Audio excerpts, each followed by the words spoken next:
Welcome to another episode of Leveling Up with Brigham Black. I'm so grateful to have a wonderful guest on today. His name is Parker Bautner, and we've got a great crew of my Renatus friends also diving in and sharing this experience with us.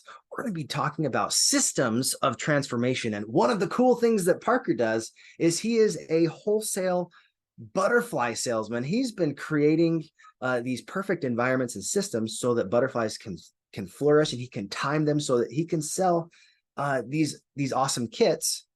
And it takes a lot of coordination to make sure that these bugs don't die. And you really have to have your systems dialed in. And we can apply this to multiple aspects of our life. So as we're diving in and asking him a little bit more about his origin story, about some of the challenges and struggles that he's experienced, we're going to have a lot of fun today. So Parker, tell us a little bit about your origin story. How did you get into this butterfly business, and how did you become the butterfly guy? Hey, thanks for having me on, Brigham. It all stems from my upbringing, really. My parents were in the green industry, so meaning my mom owns a nursery, pretty prominent nursery in the Salt Lake Valley. And so I grew up around plants. I just grew up around bugs and dirt and things like that. I never really got into butterflies though until I started it as a business. A lot of people will go out and find caterpillars, put them in a jar, raise them, and watch them go through that whole process. And I never really got that opportunity, even in elementary school. I don't remember ever doing that with any of my teachers. But when I discovered it as an adult and realized how fascinating it was, that's when I started creating these little kits that people could take home and experience that, because I feel that it's so important to unplug every once in a while and really plug yourself into the world around us, because there's so much to learn. There's so many fascinating things to discover. So that's part of it. I love it. So we met years and years ago because we were in the same ward. We lived right next to each other. And can you tell us a little bit of your experience starting your business? Because it's one thing to say, wow, that's a really cool caterpillar and it turned into a butterfly. I'm going to make a business out of that. How did that original idea pop in your head, and how did you actually monetize that? Because I mean, so many people maybe catch butterflies and maybe they have this idea, but they're not actually able to systemize and implement it. Yeah. And I've looked at a lot of other butterfly companies. They started off that way. They started off with grabbing the caterpillar in the jar, and they just had this love for it, to where they ended up doing it so much that they had enough to sell, and it turned into a company, turned into a business essentially, just naturally. Mine kind of started off with a business mindset in the first place, a business perspective. I was already growing plants and selling those to landscapers, nurseries. So I had built these giant greenhouses on our family farm and was already in that mode of business. And I had a client that I sold plants to called the Living Planet Aquarium. A lot of you might know it here in Salt Lake City. And I was real good friends with the guys that I was working with there. And so they told me, hey, we're going to be opening up this butterfly exhibit, and we want someone local that can supply to us. Now, I have them and two other people to kind of give credit to, honestly, in getting me started. The next one would actually be my dad and his best friend. So his best friend came to him even just months before the Living Planet Aquarium, came to me and said, hey, there's this guy retiring from the butterfly industry. And most people, they've been doing butterflies for years and years as a hobby. And so lots of them are retiring right now. And definitely lots of opportunity for young timers and new people to jump in there and start raising butterflies, honestly. But he was retiring, and my dad's friend told my dad, hey, I need to find another supplier, another source for this. So my dad came to me, and so we've got these three people all coming to me within just like 2 months of each other, just a couple months saying, we want butterflies. So Living Planet Aquarium, my dad and his best friend. And I decided to keep a really long story short, because you don't have time to do anything else when you've got giant greenhouses full of plants and you're selling to nurseries, you're running your own company. You don't have a lot of time to add stuff. But I just had this decision that was either yes or no, and I chose yes, and I started just started barely raising butterflies and selling them directly to these two people, my dad's best friend and the Living Planet Aquarium. And all of a sudden, as soon as people found out that I had butterflies, they they wanted some as well. They wanted to purchase from me for whatever reason. It could have been a butterfly release, could have been another exhibit similar to the Living Planet Aquarium.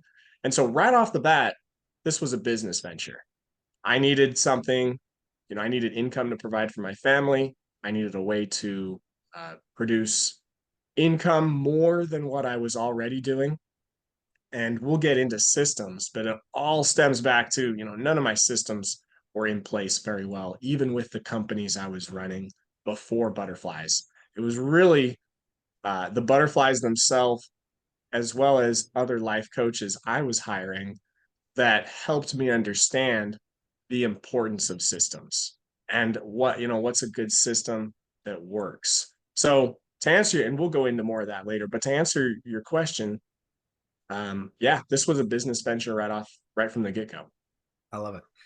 So when you realize that I have to have a system in place so that I can time that transformation of the butterfly so I can fulfill on these large orders, can you talk to us about a time where you're like, oh, if I don't have enough butterflies, I need to go get my net and go catch all these butterflies? Because I remember talking about this once with you. We're like, oh, we're like 100 butterflies short or whatever. Tell us an experience where you've had to just hustle and had to figure it out, even though your system wasn't perfect in the beginning. Yeah, absolutely. And you know what? No one's system is perfect in the beginning. And I honestly, I'm the first one here in Utah to have a commercial butterfly farm. And so I can't just run over to the local farm and find out what they're doing and ask them questions. I have to talk to people who are in Florida and California and other states over the phone and ask them questions. And that's really what I did beforehand. I honestly, I didn't know the start to finish. I didn't know what all that looked like. The start to finish, when I refer to that, an egg or a caterpillar to a butterfly. I didn't know how long that took. I didn't know the whole process of how much food they needed. Sometimes I didn't even know what food they needed to eat during that time period. And so everything, I was literally starting from ground zero. Absolutely had no knowledge on butterflies, but I jumped into it and was on the phone a lot with the different people that I became buddies with and worked with. I purchased supplies from them and asked them all the questions that I could. And they would share with me. Sometimes they were a little reluctant, in all honesty, because this is something they've been doing for 20, 25 years. Mm-hmm. And you can't just give all your, or at least they didn't want to give it to me all over the phone. And there was no training process out there where they said, hey, yeah, just purchase our training course and we'll teach you how to do it. I just had to learn it one step at a time. So butterflies, they're not like cans of beans sitting on the shelf. You can't just have 10,000 of them sitting in the back room and you just wait for an order to come in and you ship the beans out, right? These are live animals, they're live creatures. They have a lifespan. They also take time to get to that point, right? So for a butterfly release, let's say for a wedding, we can't sell them caterpillars. We have to sell them live adult butterflies that are ready to fly and ready to put on a show. And so if someone calls us up, this was in the beginning, um, when I was just working with the Living Planet Aquarium and this one other gentleman, they would tell me what they wanted, months in advance. So I was able to plan for that, have the butterflies going at the timing I needed, and then have the end product when I needed it. And I was able to figure that out fairly quickly. But then that didn't solve the challenge for people who would call me up, let's say today, and they, telling me they have a wedding on Friday and they need 100 butterflies or even 10 butterflies. The struggle was it takes a whole month plus to produce a butterfly, and so I wouldn't have extras for those people. So yeah, at first, like you're saying in some of our past stories that we talked about, at first I would just run around and I would go out and catch 10 butterflies for someone. If they need 10 butterflies, awesome. They're local. I'm not even going to be shipping these. I would just run around, find 10 butterflies, pull any extras possibly that I had from my own stock, and and sell that way, or be able to fulfill that order in that way. So fun, cool story. Fast forward years and we figured it all out. Um, Selling thousands of butterflies a week, that we were still short like 200 butterflies for an order one day. And we had already promised them, we had already told them we can do it. And we knew it was going to be tight, but it's one of those things you do as a business owner. You stretch yourself sometimes a little too thin. Well, it comes down to it. We're 200 butterflies short. Butterflies need to go out that day. And my brother and I, who I've since brought on as a partner with me, we grabbed our nets and we ran around our farm. And luckily, it was the time of year where we can have hundreds of butterflies flying around our farm at a time, because it's right in a migration path. It's got tons of the perfect environment for them to. You froze for a second. Can you still hear us, Parker? Got cut off when you were saying you had an order of 200 butterflies you needed to fulfill. You're like, well, luckily the time of year was right. And you and your brother just started netting. Go ahead. Yeah, so this can't always happen, right? We just got super lucky. There was a couple weeks there where the butterflies were just exploding on our farm naturally, the wild ones. And yeah, so we spent about 2 hours running around, both him and I, with nets, and we caught about 240 butterflies. So between the both of us, we were able to fulfill those orders just fine. And so there can be little scares like that, but also huge successes, because 100 butterflies equates to a couple $100. And for anyone in business starting off, a couple $100 is a big deal. So not everything is always perfect. Sometimes we have to think outside the box. And luckily that time it worked out great for us to run around. And we look kind of goofy out there. It's kind of hard to look at us, take us seriously, and think that we're actually running a business. But we really are. And we're just running around catching butterflies. And we do that kind of thing all year round, because we're always trying to add new blood, new genes and whatnot to our farm. And so yeah, it's kind of a silly sight to see, but uh, we love it, and it's just part of what we do. I think it's so funny. Some of us think of entrepreneurship as normal, and then you get out into the rest of society, like, oh, I guess we are a little unique. And Yeah. the way that we do things often comes off as different, and that is great. I'm grateful to not be normal. So Parker, tell us a little bit more about maybe one of the internal struggles that you had going through this butterfly business. Did you ever have things that you're like, man, I don't know if I can do this because of X, Y, or Z reason? Help us understand how you overcame some of those personal self-limiting beliefs. Yeah, absolutely. So butterflies was not my first business. It was not the first company that I started.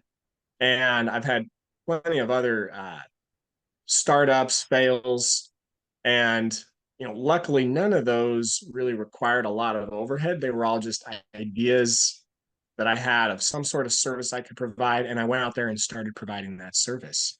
And um, with all of those companies, I would find myself, no matter what it was, that I had an income cap, almost like a jar on a lid, where I would just smack into that lid and I couldn't get any higher.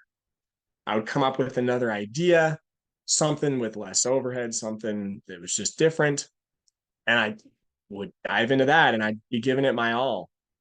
And all of a sudden, same thing. I'd slam right into that same income cap as the last company. And I was supposed to be doing something that was, better and more grand and less overhead. And it was supposed to all work out. So it didn't matter what I went into. I still smacked my head against this income cap that I had. And that's a personal issue, right? That's a personal problem. Anyone else who was in my industry, they could have been knocking it out of the park, making 10 times what I was making. And for me, I just didn't know what was wrong with me. That's really the question I would ask myself all the time. What is wrong with me? Mm. And so it wasn't because I did butterflies that all of a sudden I became successful. Everyone wanted my services and all the other company that I had. I just didn't understand the process of growth or the process of transformation to go from one creature, let's say a teenager who just wants to have fun all day, to a businessman who knows how to use his time wisely, right? We get stuck in certain areas of our life. And I talk about this all the time to my wife. My high school experience was absolutely amazing. I drove a really fun, unique car. Um, I just had a bunch of friends. It just was fun to me. And I think I really got stuck in living high school. Even though I was married and I started having kids, I was running my own company. I just wanted to have fun. I didn't want the responsibilities of, all the different things that come with adulthood. Even though I was doing them, I didn't want them. They weren't fun. And so here I am starting all these different companies, and I'm just slamming into this income cap, and I can't get over it, and I don't know why. So I ended up hiring my own life coach, which is really a big part of why I became one, because of how much he changed my life. And it was a huge stretch to make that investment in myself, because it wasn't a small price. It wasn't what it was something I used to feed my family at the time, paying rent. And um I just decided I needed somebody else besides family members. They were really good, they were able to help, but I needed someone that was able to look outside of my life, outside of all the emotional thing. I didn't want them to know me. And I hired this guy that was able to help me take a look inside at what was going on that was causing me to have these income caps, these barriers. It was even causing me to jump from business to business, almost like people jump from job to job to job, thinking it's going to be better, and then finding themselves running into the exact same problems. And he was really the one, and I'll just tell his name, Kirk Duncan with Three Key Elements. He was able to really open up the functions of my mind and help me transform as a human from being stuck as a teenager that just wanted to have fun all day and not really have those responsibilities and that weight of, hey, you need to produce this income, this money to feed your family. Mm. um, to someone who now absolutely loves and enjoys being in the process of growth, which includes growing my income, growing my family, growing my assets around me. And for me personally, it came in the form of learning patterns and learning systems, which ties just right into what I was learning from butterflies at the time as well. So I don't know, I can be long winded. There's a lot to talk about. I hope I'm hitting the details that that you're that you're referring to. But yeah, I'm under the belief everyone needs a life coach. Everyone needs higher education than where they're at.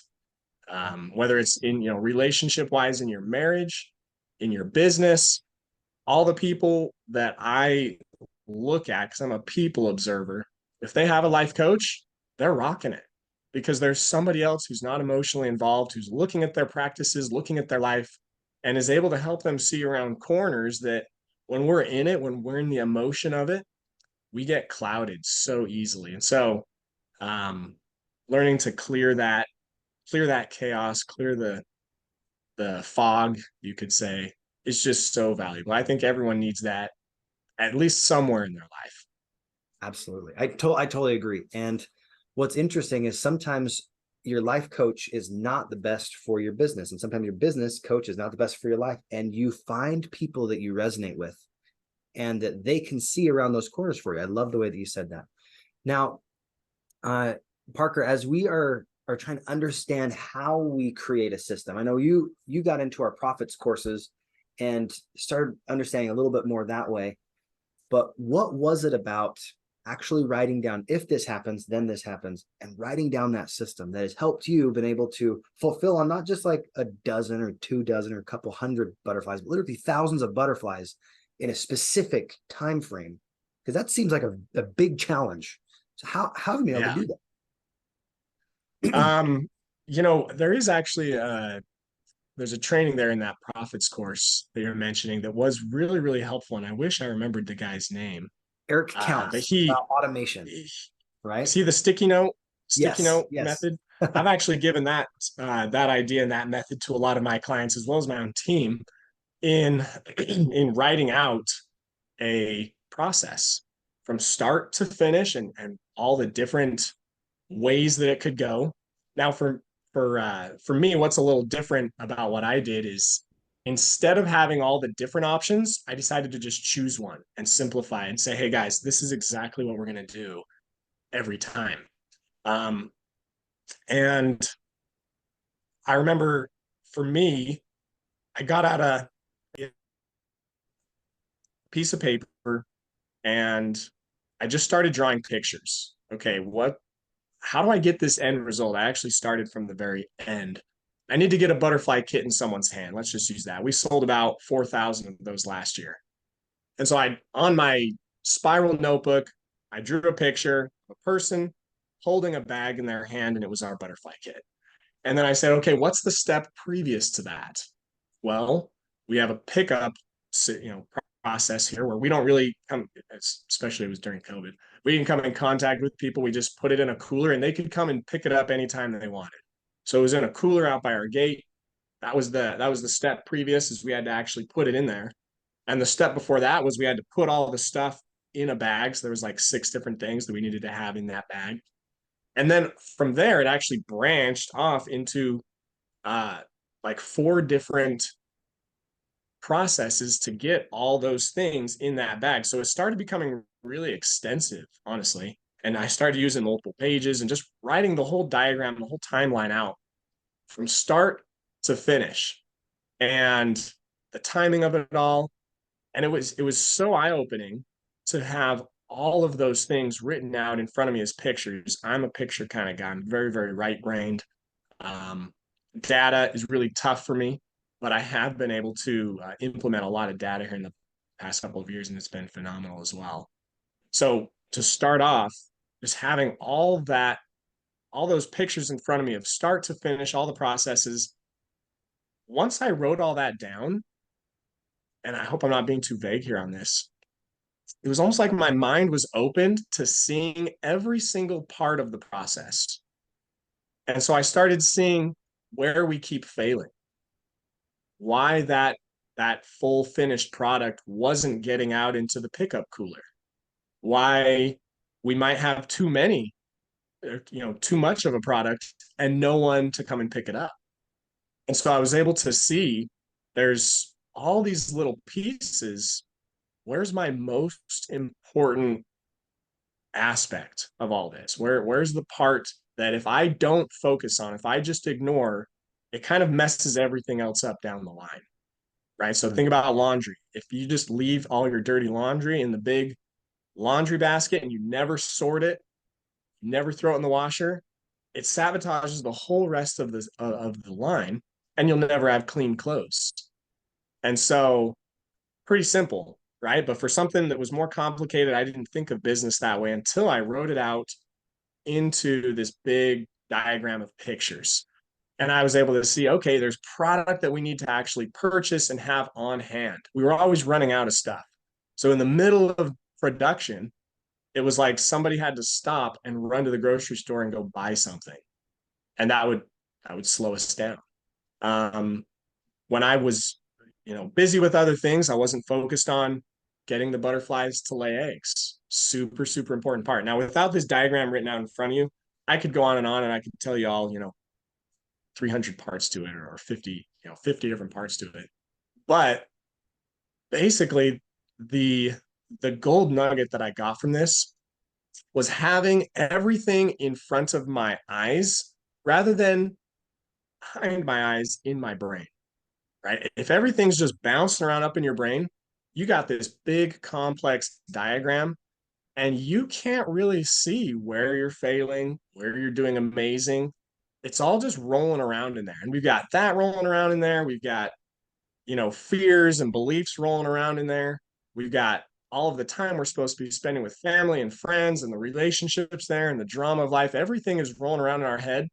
And if you want to solve anything in a very sped up process, you got to get it out of your head and Yeah. get it in front of you onto paper. Whether that's, sticky note process, diagramming it out, even just writing it down. For some people, they just need to process how something goes, writing it down in step by step form, even a bullet point list. You can see at that point which one of those you need to focus on that will make the biggest difference. So I could even go back into the laundry analogy, right? Mhm. I've got to sort the clothes. That way, my wife is motivated to throw them in the washer because then it only takes her 5 minutes rather than 30.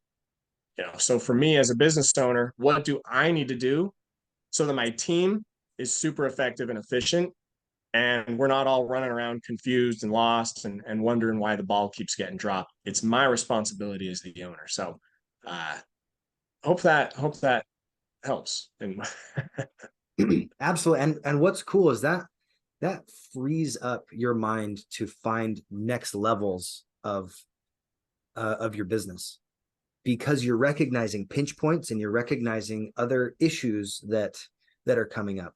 And one of the reasons why I asked you on this call is because you've been able to not just do this a little bit, you've been able to do this extensively with your butterfly business.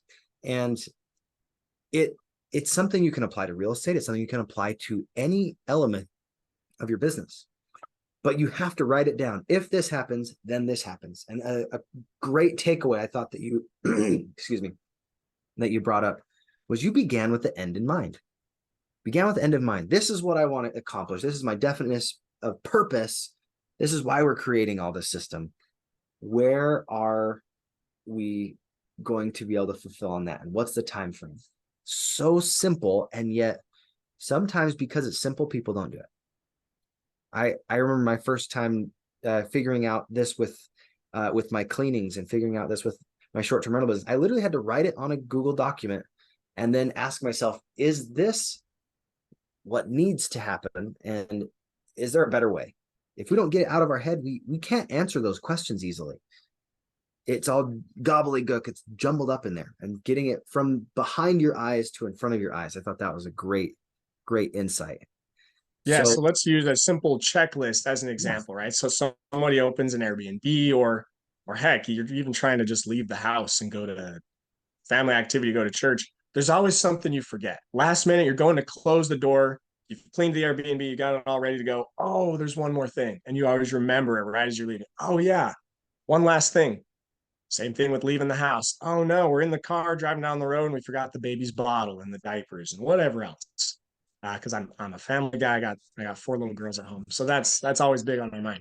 If someone doesn't have a checklist of something they're doing routinely, so all the time, always leaving the house and we're always taking our kids with us, what's the checklist for leaving? People don't really put that together. It's all just in our head. And then we wonder why we have anxiety and all that stuff is because there's so much going on inside of our head. And it's like, okay, if we just got that out and it was in front of us, we wouldn't be worried that we're forgetting something as we're leaving the house with all the kids. It's all there. It's all in the car. We're leaving and you didn't have to remember anything because it was written down for you. But some people might think that's weird, and so they don't do it. Honestly, for me, it's been life changing. I've implemented so much of that into my company with my employees. Like I said earlier, I couldn't just go to another butterfly farm and see how they did things, nor could I hire someone from a butterfly farm and just have them come over and start doing something like you could a cashier from one company to another. there was no overlap. It was just like everything I'm teaching, it was going to be new. Nothing I teach you, you will have heard before. So it was just right from the beginning. So having that whole process drawn out for other systems all over in my company has been super, super helpful to my employees um, and my hired help. Just because if it's all rolling around in my head, it's so confusing to give that to somebody. It's confusing to share that with them. And so for someone, yeah, opening up anything on Airbnb, real estate, selling a property, um, if they just have a checklist where that they can add and take away things, right? Like let's say it's at the very, very end, process complete, and you have a gift for someone. If that's on your checklist, it's not going to be something you have to remember to do. There's already going to be a process in place to implement that right away. And so it helps you move faster. As you said, yeah, I haven't just produced a couple of butterflies, we've produced a lot. Um, just in adults this last year, like, so when I say adults, adult butterflies, because there's all different stages. In just adult butterflies, we raised 50,000 butterflies raised and sold. And so that's a lot of butterflies for any operation, really. And uh, if your headspace isn't clear, if you don't have freed up search, brain power, memory, brain power, things like that, you're going to get gummed up. And so you're not going to be able to see clearly on how you can produce more, how you can use space more efficiently, how you can market more even out there. There's so many different areas of a company that if everything is rolling around in your head, hey, good luck. That's probably why you're in, and for me at least, that's why I was in this income cap. Didn't matter what service I was providing. I used to mow lawns. I used to, produce these flowers for nurseries and landscapers. Any of those companies could have totally rocked it. They all could have made $1 million. But if your systems aren't in place, then you're you're always going to feel like you're putting out fires and feel like you're scrambling. And I won't go back to that. Like anytime something new is implemented, okay, what's the process? If we don't know it, let's learn it as fast as possible. Because I'm not going to go 6 months running this process out of my skull. I'm gonna run it the off of what we write down, what we learn day to day. Love it. And that's just talking about that transformative part of your coaching that you do as well, because it's one thing to implement something once. It's another to say, we're going to do this always, or we're going to do this until that process is in place and it becomes second nature. When we were working together, because I've had Parker coach me in multiple facets of my life, one of the things you talked about was your daily routine and how unlocking your potential often comes down to what you do on a daily basis. So tell us a little bit about how you've done that and why that is so essential in business, because this is really something that it's simple, but because it's simple, so many people don't do it. So tell us a little bit more about that daily routine, how it unlocks our potential. Daily routine for me, to separate it, from checklists a little bit. There's really two things that a business owner has on this endless list, right? They've got their to-do list, and that list seems like it's always growing. You do one thing on there, there's two more things to do. And so there's this to-do list that just continues to grow. And those could be different things. It always could be changing. Sometimes it could be the same, meaning repeat things. And what you want to do with that is you want to separate your to-do list with your routine. Now, a lot of what I was coaching you on, Brigham, was like your daily routine. So you wake up, what do you do to get going on the day, to clear your mind, get motivated? I've implemented this in my company, whereas instead of saying, hey, go look at your checklist, I literally just say, is your routine complete? And they've got things that they do every single day, no matter what. It's just something that we do. And that's called our routine. Is your routine done? hey, once that's done, we've got a couple other things for you. And that is where you're able to separate those two lists. Again, anytime you can organize what's going on in your mind and your life, it just helps you. So even just separating all that you have to do into two different categories, what's something that has to be done every day, all the time, no matter what, like brushing your teeth, versus something that needs to be done sometimes, like we need to go buy a new nightstand for the kid's bedroom, or we need to go buy this other thing and it only happens once every 3 months, once every 6 months. We need to go buy it. That becomes something that's more on the to-do list rather than your daily or weekly routine. And so by having those separated, something that I've noticed, just to throw that out there as a coach, if you focus just on your routine, those things that need to be done over and over, and you get really good at them, so you're not missing them, you're not forgetting about them, like in an Airbnb practice, you have a routine. The cleaner has a routine. Is that written down? Is it all in their head? Do they have some sort of list they're following that from? Um, if they do have it written down, if it is in front of them, they're going to go faster and they're going to do a better job, right? But you need to separate those routines from having in your mind also, oh yeah, and I need to go buy more soap. Like if that's all in there, buying soap might be super, super important because you got someone coming tomorrow and there's got to be, you need soap in here. You might go get soap and then miss a bunch of stuff on your routine, and it's because it's all jumbled in your head. So short of like working with someone on this, I could help them see that. But that's what I've noticed. If you have a routine and you have a to-do list and you separate those two, it's one more form of organization that will help you move faster. It'll help you move more clear. What on this list is an absolute have to, whereas there's a ton of stuff on that list that is just stuff that needs to get done. Um, Love it. so hopefully that helps answer that question. Yeah, I think that that's simple and it's actionable. Literally, you don't need to have fancy systems to do that. A sticky note could do it. You put it in your note tab and say, is this part of my daily routine? And one of the things that I also thought was really helpful when we were talking about uh, this system of transformation, because that's a topic for today. You were talking about the purpose of a butterfly, the mission of a butterfly is not to stay a caterpillar. So talk to us about that insight that you've had by raising not just like 50,000 butterflies, but hundreds of thousands of butterflies.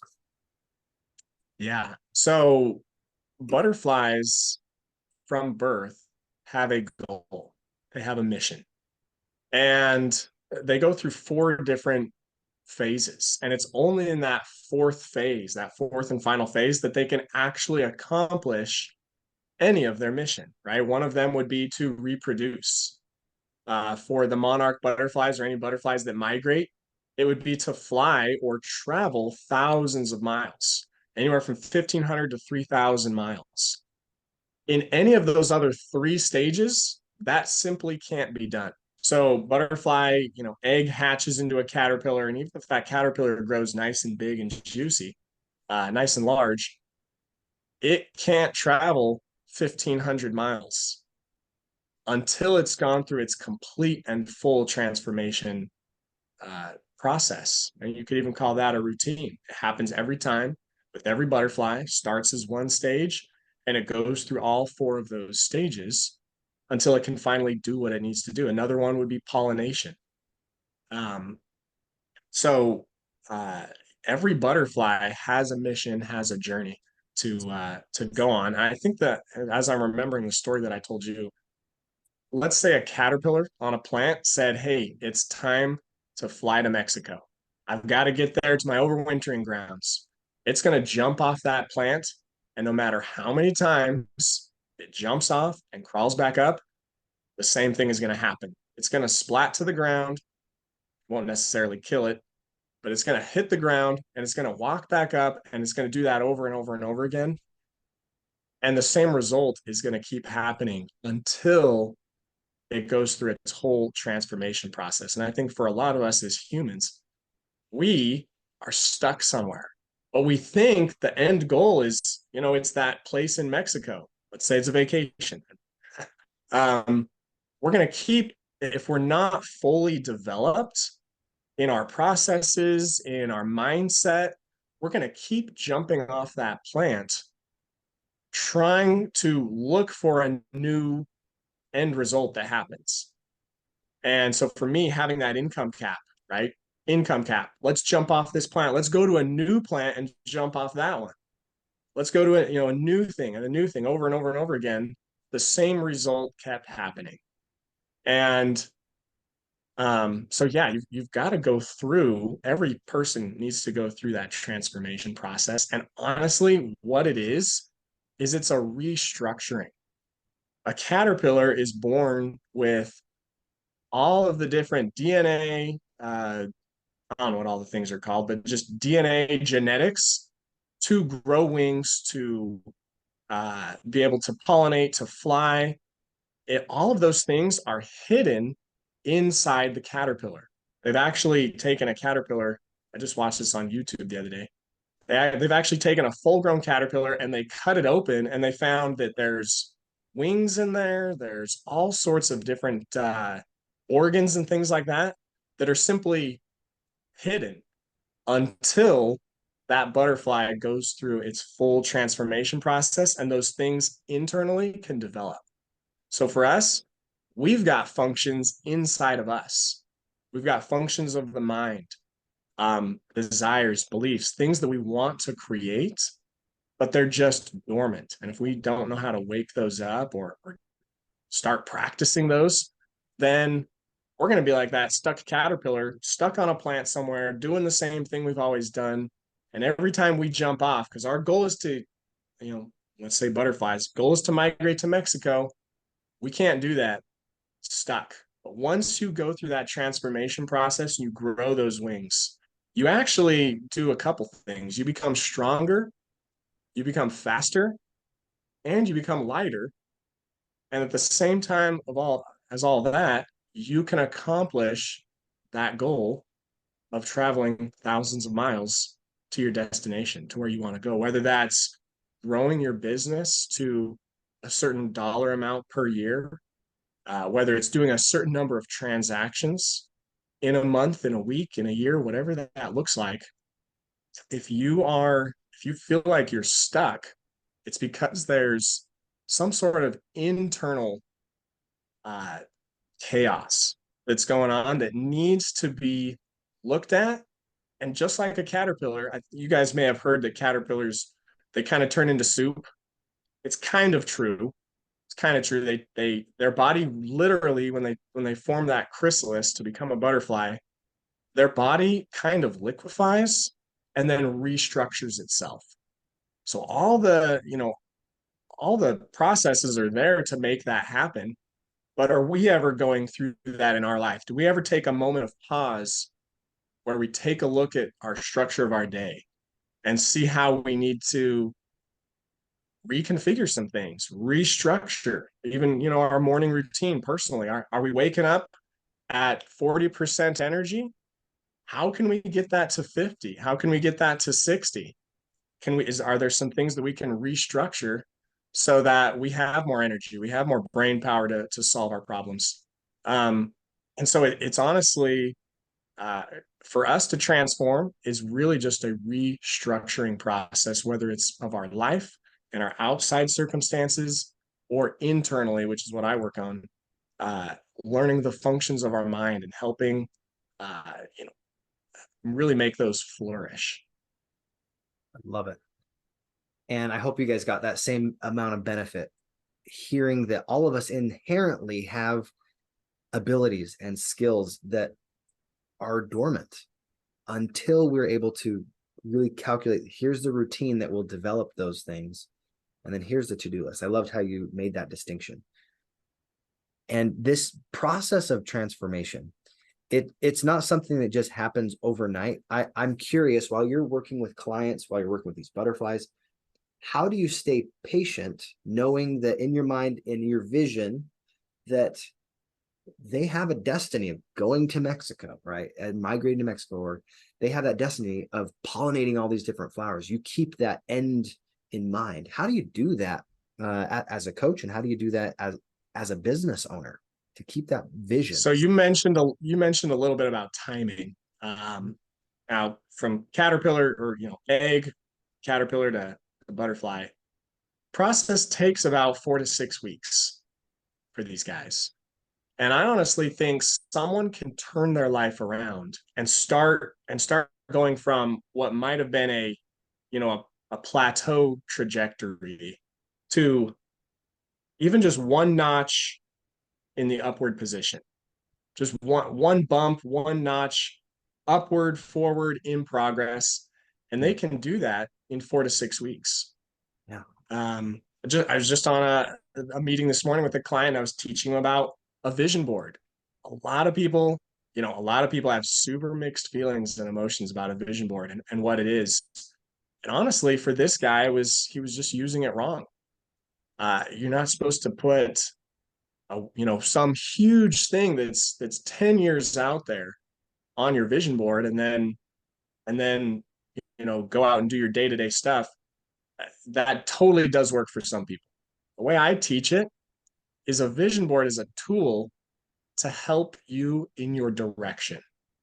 So if you were to put something up on your vision board, let's say that you wanted to accomplish in the next 14 days to 4 weeks, right? So 2 to 4 weeks, you put it up there and you looked at that every day and you said, what do I need to do to accomplish this? Now, obviously, right, 14 days, it's not going to be a Lamborghini. It's not going to be, 10 new homes. It's going to be something super small. And if you can get in the pattern, the mode of accomplishing super small goals, you're going to learn the process and learn the skill of how to accomplish big goals because they're all the same. They all require the exact same process. But if you're only putting Lamborghinis and beach houses in Kauai up there on your vision board, you're never going to learn those small, insignificant processes that it really takes to get you to that big place. So for us, we've got, what's our goal as a company, since we're talking about that? What's our company? What do we want to accomplish in the next 2 weeks? And we start writing that down. We put it up in front of us. And then we're looking at that every single day. Hey, it was super important for us to call up this one person and make sure we get into this one show. Is that being done? Is there someone in charge of that? It's up there in front of us so that we can look at it, evaluate it, see if we're even heading in that direction. Um, Whereas, you know, uh, if you don't have that, like I said, if it's in your head, if it's inside your skull, it's not in front of you, you're not looking at it. And so, therefore, what's going to get your attention is Instagram, TikTok, your kids, your friends, family drama, all the different problems that come your way because your goal is not in front of you. Everything else is going to come and bombard you, and that's what's going to be in front of you. And so that's what your focus is going to be on. And then in 6 months from now, you wonder why you're still stuck. I mean, this happens to me as well in different areas of my life. It's because it's not in front of me. I'm not using the functions of my mind to point myself in that direction. So if you want to point yourself in the direction of progress, in the direction of achievement, there's internal functions that you need to work on. And one of those is by utilizing what a lot of people call as a vision board, but really you could call it a focus board if you want. If vision board is triggering you for some people, it kind of is. What are you focusing on? Instead of buying a big fancy board that costs $100, just write it on a piece of paper. Maybe find a cool picture that associates with that that you can put together. So you got words, you got a picture, and just stick it up next to your bed on your wall. Hey, I'm wanting to sign someone up into the company in the next 14 days. And you look at it. Okay, where am I going to find that person? How many people have I even contacted? Oh, I've only contacted two. Oh, well, if you have a closing ratio of 15, and want to have one person close, well, you need to contact more than two people. But you won't see that as easily. You won't see that as quickly if everything is bouncing around in your head, because like I said, with the caterpillar, you got all the functions in there, but if it's all just kind of soup at the moment, there's no structure to it. There's no end result of, hey, look at these wings, boom, we're able to accomplish something. So yeah, I'm kind of an analogy guru when it comes to butterflies. I can just keep going and start getting really, really complex. Hopefully I kept that one fairly simple. No, I think yeah, absolutely did. And as we wrap up, this will probably be the last little moment. What is it about these systems of transformation that you feel is the most actionable thing that someone can do wherever they are in their business, whether they're literally day one or they've been doing this for 1,500 days in a row, right? They're all the way down almost at the end of their career. How can we take some of these ideas and apply them, that next step? Help us conceptualize that. So that's a great question, because I've been talking about to-do lists, routines. I just mentioned a vision board here at the very end of the thing. Hopefully I didn't throw a wrench in it doing that. I know too much information can also be super detrimental. So to keep it really simple, whatever it is that you do, if you were to set yourself a 14-day goal, whether it's to create a checklist, get more organized, or maybe it is a goal in your company, make this much money in the next 14 days, or sign up this many more people. If you were to set a very, very simple 14-day goal, and you were to repeat that over and over again, even if you didn't accomplish your first one or your second one, you still kept it there and you renewed that goal every 14 days. What's my next move? What's my next tier, next step that I want to be at in 14 days? In 6 months from now, you will be a completely different person. Your business will look completely, morphed. Things will just be different for you. And so if you feel like you're stuck, you need to set a goal, because that's going to push you to activate some of these gifts you already have inside of you, some of these talents, and um, help you start that transformation process to not just transform your business and the world around you, but to transform yourself, right? If you're a butterfly, think of this: if you're a butterfly, you keep being a butterfly. You can travel to Mexico, you can travel back, you can go all over the place. Now, butterflies have a really short lifespan, but we get to wake up every single day and decide, am I going to be stuck today? Am I going to keep doing things the way I've always done? Or am I going to take a moment and plan out what I'm going to do? Plan out why I'm doing it. So if you have a 14-day goal, I know hopefully I'm not, saying being too long-winded in this. 14-day goal, put it in front of you. And keep it really simple at first. I want to create a checklist and I want to use that checklist. Cool. Do it for the next 14 days. 14 days are up, do it again. And you'll see you'll be amazed at what you'll surprise yourself in what you can actually accomplish.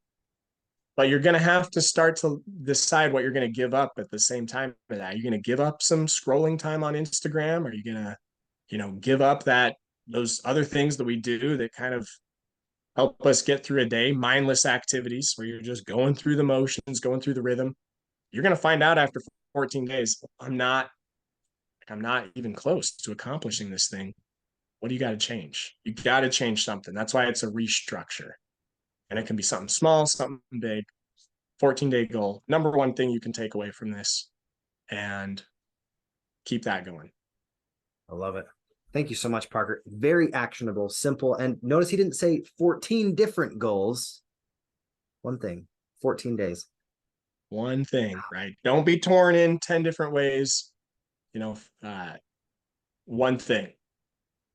That way you can ask yourself, is what I'm doing now pointing me in that direction? Super, super helpful. And that's the difference between saying, oh, I've got all these priorities versus this is priority. Huge distinction. So thank you so much, Parker, for being on. How can people find you on social media? How can they connect with you? Biggest place, coaching, I just do through referrals, one-on-one. You got to know me to to have my information that way. But big way to know me or get a hold of me is through my butterfly company, riverbottombutterflies.com, or email us, riverbottombutterflies@gmail.com. And if you are thinking, we did mention a lot about caterpillars, kits, things like that. We do have in that product of our caterpillar kit, where you about 3 weeks you get to watch the caterpillars go through their whole transformation process and become a butterfly, and then you let those go outside. It's tons of fun. That whole process comes with a transformation workbook for kids. It helps them uh, pay close attention to what their butterfly is doing, the routine their butterfly is going through to become a butterfly and accomplish its mission. And they get to create a routine right alongside their butterfly so that they can learn the habit and the practice of success, of accomplishing. So that comes with every kit. And if you guys followed us on Instagram, we throw out really biggest sale of the year, biggest deal of the year in March, where you pick up your butterfly. You purchase in March, pick up in April. All of this is yours, and you get a big discount on that. And then it's just in time for it to be spring, and you can actually let the butterflies go at that point. Whereas right now, we don't have a whole lot going on as far as selling things to people. We just are doing a lot of internal structuring for the year and making sure everything's in place for us to be able to rock and roll come April. So I love it. Thank you so much, Parker, for insights, for actionable, simple instruction. And thanks for being willing to come on Level Up Podcast. You guys, have a wonderful day. Follow us on Podbean and on YouTube. Have a great day. God bless.